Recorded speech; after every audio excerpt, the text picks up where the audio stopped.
ಗೊತ್ತಾಗುತ್ತೆ. ಫೈನಲ್ ಅನ್ನು ಕರ್ಕೊಂಡು ಇಷ್ಟು ಪ್ರೀತಿ ಕೊಡ್ತಾ ಇದ್ದೀರಾ. ಈ ಊರಲ್ಲಿ ಬೆಳೆದಿದ್ದೀರಿ ಅಂತ ಹೇಳೋದಕ್ಕೆ, ಹುಟ್ಟಿದೀರಿ ಅಂತ ಹೇಳೋದಕ್ಕೆ ಇದಕ್ಕಿಂತ ದೊಡ್ಡ ಹೆಮ್ಮೆ ಇನ್ನೇನು ಬೇಕಾಗಿಲ್ಲ.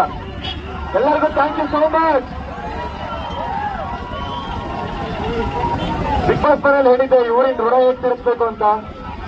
ಈಗ ಈ ಪ್ರೀತಿ ಎಲ್ಲ ನೋಡ್ತಾ ಇದ್ರೆ ಮತ್ತೆ ಇನ್ನೊಂದು ಜನ್ಮ ಬಂದ್ರು ನೀವು ಪ್ರೀತಿ ಋಣ ತೀರ್ಸಕ್ಕಾಗಲ್ಲ ಅಂತ ಅನ್ಸುತ್ತೆ. Thank you so much.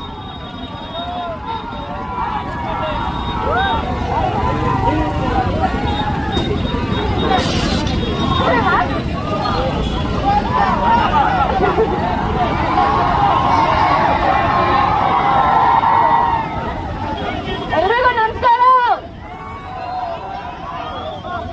ಎಲ್ರು ಹೇಗಿದ್ದೀರಾ?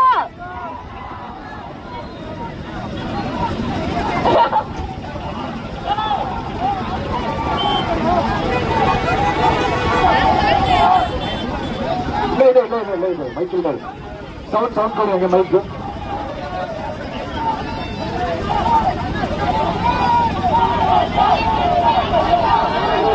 ಆಗ್ಲಿ ಸ್ಟೇಜಲ್ ಆಗ್ಲಿ ನಿಂತಾಗ್ಲಿ ಏನ್ ಹೇಳೋದು ಅಂತ ಗೊತ್ತಾಗ್ತಾ ಇರಲಿಲ್ಲ. ಬಟ್ ಇವತ್ತು ನನ್ನವರಿಗೆ ನಾನೇ ಸೆಲೆಬ್ರಿಟಿ ತರ ಬಂದಿರೋ ನನಗೆ ತುಂಬಾನೇ ಖುಷಿ ಆಗ್ತಾ ಇದೆ.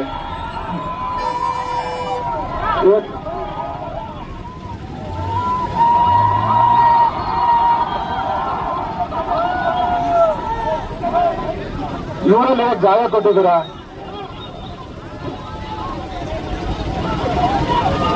ಪ್ರೀತಿ ತೋರಿಸಿದ್ದೀರಾ. ನಿಮ್ಮೆಲ್ಲರ ಪ್ರೀತಿ ಇದೇ ತರ ಇರಲಿ.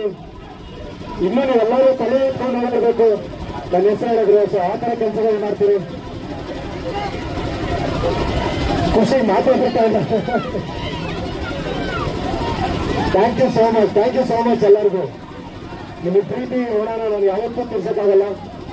ಸೊ ಎಲ್ಲರಿಗೂ ಇನ್ನೂ ಒಳ್ಳೊಳ್ಳೆ ಕೆಲಸಗಳ ಮುಖಾಂತರ ನಾನು ತೋರಿಸ್ತೀನಿ. Thank you so much.